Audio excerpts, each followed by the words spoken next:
Bom, de volta aqui com Rafael Kitten na parte 2.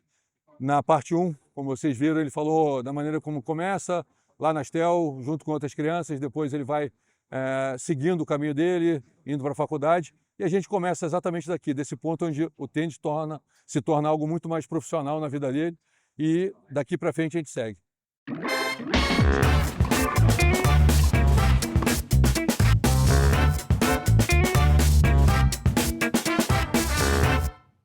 Bom, Rafael, você já estava ali mais velho, formado, trabalhando com tênis, e aí eu acho que tem um ponto que é interessante e transformador na sua vida, de um certo irmão que você tem, que começa, acho que de alguma maneira, se sobressair. Como é que foi para você, vendo seu irmão mais novo? Você já falou que você via nele algo diferente, mas quando que essa diferença dele começa a ser transformadora, não só dentro de casa, mas também no Brasil, no mundo? Quando é que você percebe isso? Legal. 1996, para mim, dá uma mudança muito grande no tênis na nossa vida. Por quê? Eu me formo em 95, 96 eu já tenho um terreno comprado com dois amigos, o Carlinhos Alves e o André Leidner, para fazer uma academia de tênis que não tinha e não tem até hoje em Florianópolis. Já sou treinador do LIC, do Juvenis. Temos ali uma série, quase todos com títulos estaduais e de ponta no Brasil. Então o caminho está trilhado e o Guga cada vez consolidando, mas naquela dúvida e tal. Daí nós vamos jogar Ali ele tem em Ribeirão Preto. quantos anos? Ali ele tem 19 anos. 19. E aí ele não tinha completado 19 ainda, 18 para 19. Aí ele vai jogar a Copa Davis em Ribeirão contra os Estados Unidos. Sim. Aí a gente vai para essa Copa Davis. Então esse paralelo, eu treinador e eu gestor da carreira dele. Mas até aí tudo bem. O Guga entra naquela quadra, perde as duas simples e ganha a dupla. A gente sai de lá com uma derrota de 3-1 para os Estados Unidos. Mas pela primeira vez eu olho para minha mãe e digo assim: mãe, o projeto Guga deu certo. Esse cara é diferente. Eu estava lá. O que a gente conhecia de tênis e o que eu nunca tinha visto, aquilo que ele jogou, o que ele performou, o que ele fez, as atitudes, eu digo, cara, deu certo. As loucuras que a gente sentava às vezes na sala, eu, ela e o Larry para conversar, e a gente realmente, me arrepio porque dizia, cara, será que isso não é loucura, bicho? Olha que nós estamos apostando tudo. E ali eu vi claramente assim, porra, deu certo.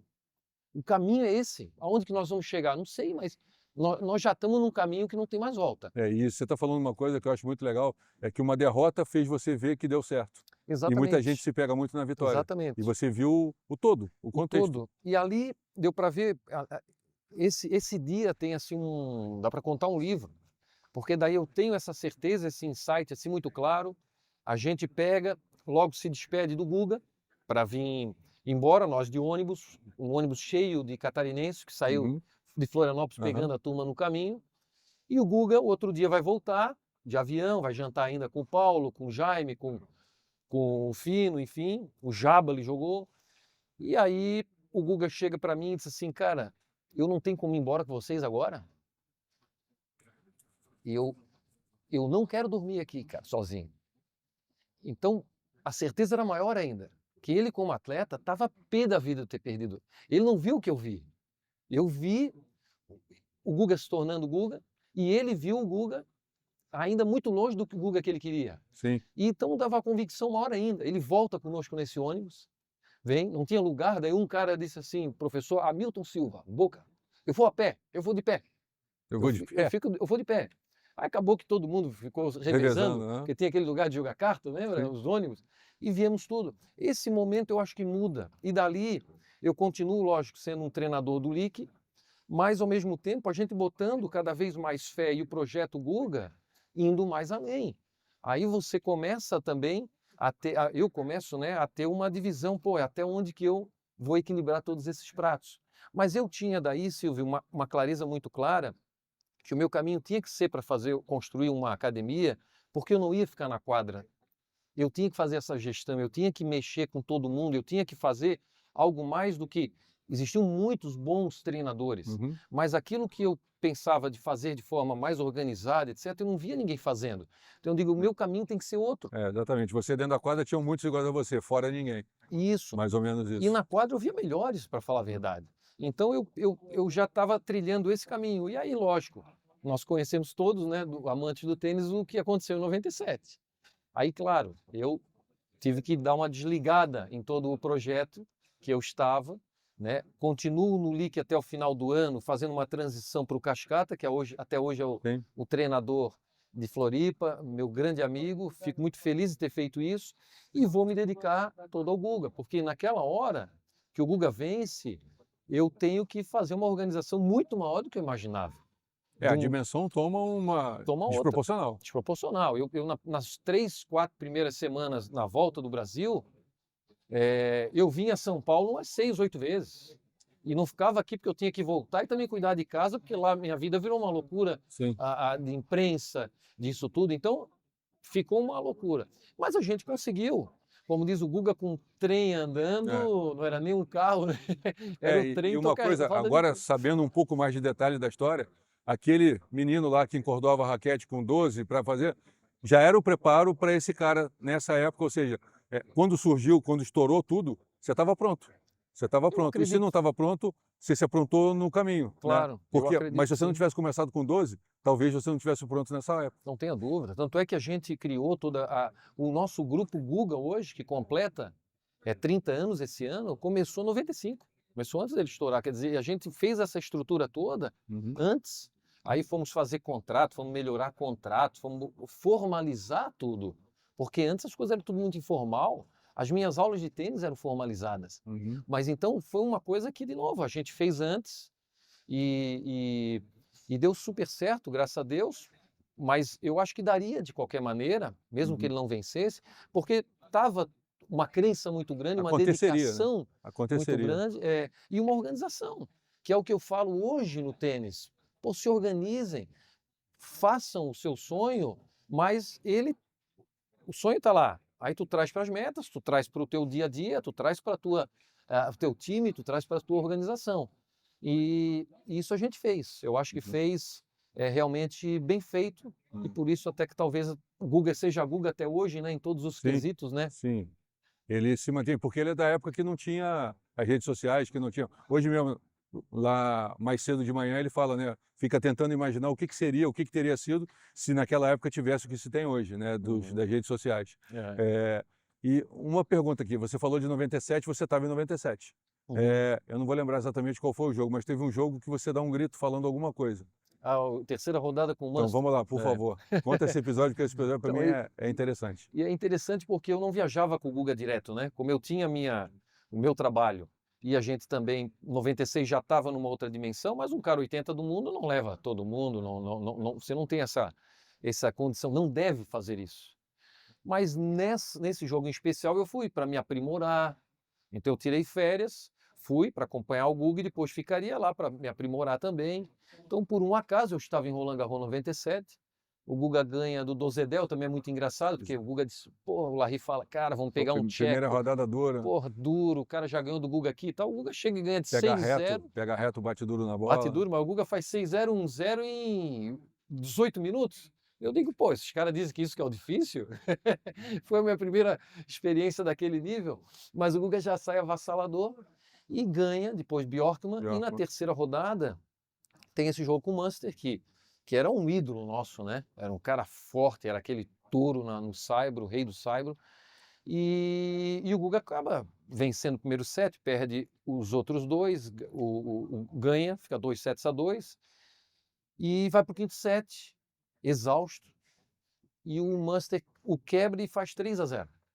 Né? Então daí tem um momento que realmente bateu a exaustão do Guga e ele falou, joga raquete assim antes de sentar na quadra 1, que hoje não existe mais. Que é mais pequenininha, que era menorzinha. E ele disse, pô, não dá mais, o cara é muito forte, pô, que coisa, também, o que eu tô fazendo aqui, blá, blá, blá, e joga a raquete assim. E antes dele sentar, eu me levanto e não sei por que também fiz aquilo, me levantei e foi falei... instintivo, foi natural. Instinto. Cara, o que é isso, cara? O que tu vai desistir, pô? Nós estamos terceira rodada em Roland Garros, não é Astel, isso aqui é Roland Garros. olha onde tu estás, e dou uma bronca nele assim, De irmão mais velho. de irmão mais velho, e Uhum. ele também recebe a bronca e senta e faz assim, e vai jogar. E ganha os pontos, e ganha o ponto, e olha para mim, e faz assim, como quem diz, e fica jogando assim meio que brabinho comigo, até virar novamente 4-3 para ele. Vai mostrar pro irmão mais velho, tá bom, é para jogar, então eu jogo, Eu né? acho que foi isso. É, Eu vou- não, mas isso é uma história incrível, né? Porque Incrível. quem sabe o que teria acontecido se você não se levanta, se você não toma iniciativa e fala É, de irmão mais velho, olha só, qual é? O claro. que você Ou está se eu digo, pensando? tá bom, tá É, bom. tá, não, quinto set com mancha, tá bom. É, tá É. bom. Não, você já parou já deve ter parado para pensar Claro, já o que parei. teria sido, ou onde teria chegado, ou se teria, a gente nunca Sim, vai saber, porque essa brabeza era para ser do Larry, não minha. mas é incrível, que ali foi, na verdade, o irmão mesmo, de O verdade, que tipo irmão, falou, é cara, se verdade. liga, se toca, vamos jogar. E eu É. sei que daí ele ganha aquele jogo de 6-4 na negra, ganha o jogo do Medvedev em 2 dias seguidos, que acaba a luz natural. E ali a nossa vida mudou, né? Mudou mesmo e foi muito legal, porque aí é um período que a gente vive, 97, 98, 99, 2000, sendo o número 1 do mundo, 2001 fazendo um tênis melhor ainda do que 2000 e até 2002 onde ele faz cirurgia. São 6 anos que era assim, uma vida totalmente diferente, né? Na ponta da Uhum. pirâmide, onde o Guga era a ponta mesmo, não só pela maneira de jogar, mas pela maneira de agir. Então a gente viveu, né, algo muito Intensamente, intenso, muito bacana, muito legal, da nossa maneira, né? Comemorações muito, se tu lembrar, muito pequenas, não é? nunca houve nada Totalmente pessoais e pessoais, internas, né? mas para nós foi muito intenso e muito bacana. E depois, o final da carreira dele também foi assim, né? Uhum. Eu acho que a gente soube também saborear e também fez de uma maneira muito legal a despedida dele em 2008, escolhendo lugares, para a Uhum. gente ir realmente saborear aquilo que o tênis nos deu e nos preparar para o que a gente vai continuar dando para o tênis. Porque esse giro a gente sempre acreditou, né? Durante a carreira, lógico, a gente ia trazendo juvenis para treinar, para viajar, a gente ia auxiliando, mas se preparando para fazer depois.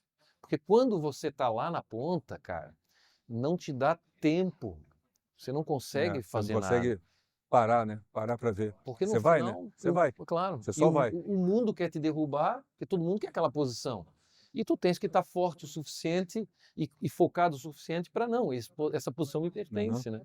É. Bom, Rafa, obrigado por tudo. Só uma passagem que eu acho que para mim, eu conheço o Guga desde que o Guga não era Guga, jogando 11, 12, antes de Larry, viajando para torneio.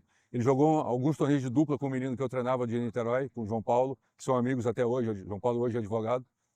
Enfim, mas tudo que ele se transformou na dimensão, no tamanho. Mas eu tenho uma passagem com o Guga que para mim é muito marcante, porque na quarta-feira, quando ele ganhou do Kafelnikov, nas quartas de final, ele faz vitória, e eu estava na maternidade nascendo minha segunda filha, minha filha Luísa. Nasce naquele dia, 4 de junho de 97. E muito tempo depois eu acabo encontrando com o Guga, a Luísa já maior, mais velha, e eu falo, olha, ela nasceu no dia que você ganhou do Kafelnikov. Ele estava sentado, ele se levanta, ela olha para ela e fala, como a gente é bobo em certos momentos da vida. Aí eu não entendi nada, né? E ele me fala, naquele dia e naquela semana, eu achava que era a pessoa mais feliz do mundo. E você nasceu uma filha. Eu só ganhei Roland Garros. É, Olha o que é ter uma filha como ela, É. e eu estava achando que eu era feliz. Feliz foi você que tem essa filha pro resto da vida. Cara, aquilo foi uma... É impressionante. muito E legal. isso eu acho que é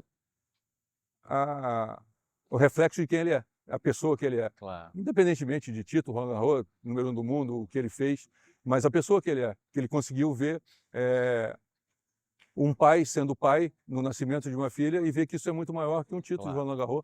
E por isso E que isso é lindo, e cara. por isso que na escola Guga a gente bota o caráter antes de mais nada, porque o tênis te dá essa liberdade, ele te dá ele é o caminho Aham. para você ensinar as pessoas a serem pessoas, né? É. O cara vai ser uma passagem para terminar, Silvio, muito clara. Eu quando tive os meus 18 alunos no LIC, eu tenho uma reunião de pais, onde um dos pais era a família Vestrup, Uhum. então o Rafael pode Testemunha. avalizar. E eu disse: os filhos de vocês vão ser grandes homens e mulheres. Se serão campeões de tênis, eu não sei. mas vão ser, porque esse era o nosso lema, continua sendo, e isso é o que no final É o que vale. fica, né? É o que fica, É. claro. Mas logo a gente faz um terceiro capítulo, eu conto Aham. o depois do Guga. Bom, aqui, Rafael, só obrigado, pessoal. Continuem se inscrevendo, compartilhando, falando do canal. Essa é um pouquinho, só um pouquinho, da história do Rafael Kirten. Obrigado, Rafa. Parabéns. Valeu, Valeu. parabéns pelo tempo. Falou.